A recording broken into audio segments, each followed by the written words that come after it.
Hi, I'm Sitaraman G and I'm a deputy editor at The Ken.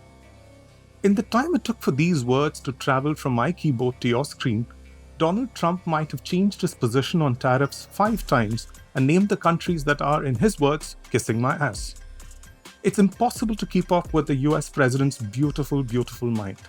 First the shocking tariffs, then the 90-day pause, and the Mexican standoff with China in between. Not to mention the exemption for smartphones, laptops, and memory chips from China. Nobel Prize-winning economists have their heads in their hands trying to make sense of the Molotov cocktail Trump has thrown at global trade as we've known it for decades. But with Trump, everyone knows always expecting the worst is actually business as usual. What India does and chooses not to over the next few years could alter the course of its economic history.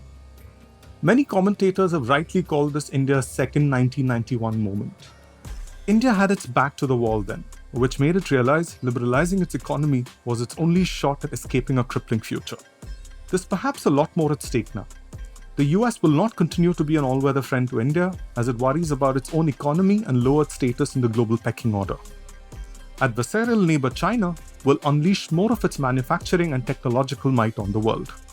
So what is India doing? What should India do? That's what we'll be looking at in the Ken's latest premium newsletter, Make India Competitive Again.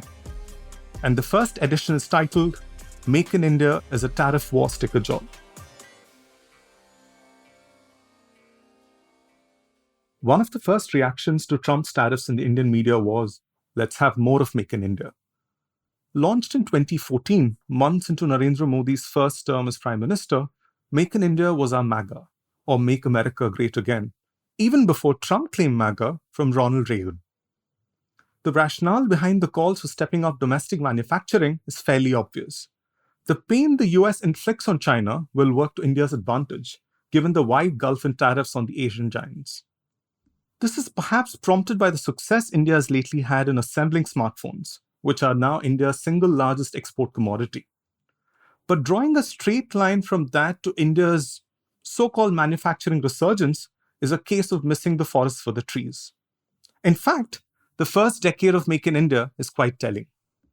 In FY23, India channeled a slightly higher share of its gross domestic product to assets such as factories, equipment, and infrastructure than 10 years earlier. That's certainly a sign of intent to invest in long-term growth. But manufacturing is no more important to the Indian economy now than before Modi took office. Even the introduction in 2020 of production-linked incentives hasn't helped matters. India is nowhere close to its target of having manufacturing contribute 25% of its economic output by 2025. Manufacturing's share is just over 17% now. Unsurprisingly, days before Trump's reciprocal tariffs, Reuters reported that India plans to let the subsidies lapse because, and I quote, many firms that participated in the program failed to kickstart production, while others that met manufacturing targets found India slow to pay out subsidies. India has just paid $1.73 billion in incentives, or just under 8% of the allocated funds.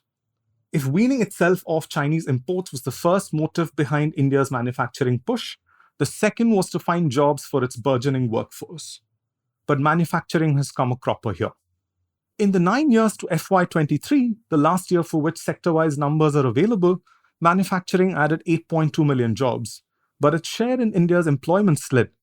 It accounted for just over 1 in 10 jobs. It's no coincidence that the ranks of gig workers making privileged Indians' lives easier by instantly bringing them groceries and doing odd jobs in their homes are swelling. India's yearning for a manufacturing renaissance is grossly misplaced. Even Germany, one of the world's most industrialized nations, has witnessed the share of manufacturing in its economy fall since the 1990s, as economist Paul Krugman points out in his excellent Substack newsletter. This is before Chinese automakers such as SAIC and BYD took a wrecking ball to Germany's largest industry. It's not just India. Even Germany has been running twice as fast to stay in the same place in the global goods trade. Germany's share in global merchandise exports fell marginally between 2014 and 2023, while India's was flat. As much as countries don't want to accept it, Chinese manufacturers do have 9 lives. The US wanted to crush Huawei with sanctions, but the company, with ample support from the Chinese government, continues to dominate the global telecom equipment market, has staged a spectacular comeback in smartphones and is making swift advances in artificial intelligence chips. Despite measures by large buyers such as the US and India to cripple Chinese solar panel makers, exports from China increased 13% in 2024. In fact, China was able to use its scale to cut costs and sell its modules cheaper than Indian producers, despite a 40% import duty. Not only did the duty not help local manufacturing, it also hampered the construction of solar farms at the pace India wanted. What's more, just as India thought its incentives for domestic module makers would drive up production capacity, the Joe Biden administration offered them subsidies that were 10 times what India promised. Trump may have torched most of his predecessors' clean energy initiatives, but India's experience in solar panels points to a quandary. Its tariffs can never be high enough to be a deterrent, and its SOPs pale next to those of a developed country just as eager to keep its shop floors humming. Little wonder then that Indian economists, including Montek Singh Ahluwalia, have exhorted India to use this opportunity not to raise tariffs but to slash them instead. But Indian policymakers refuse to see the writing on the wall, which Krugman articulates in the context of the US in his newsletter. He asks, why do people imagine that manufacturing offers ordinary workers good jobs?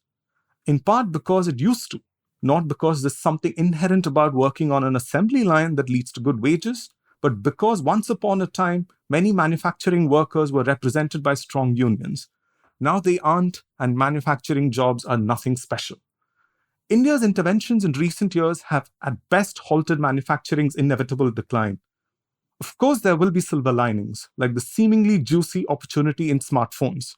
But there's only so much production capacity you can wrest from other countries, especially when the global market for handsets is hardly on a tear. After 2 years of decline, smartphone shipments grew 5% in 2024. Even while India continues to press for localization in products of strategic importance, such as semiconductors, it cannot ignore that manufacturing is no savior. But with a workforce 3 times that of the US and an employment crisis only exacerbated by the rising productivity of workers and increased automation, wishful thinking is the first predictable response.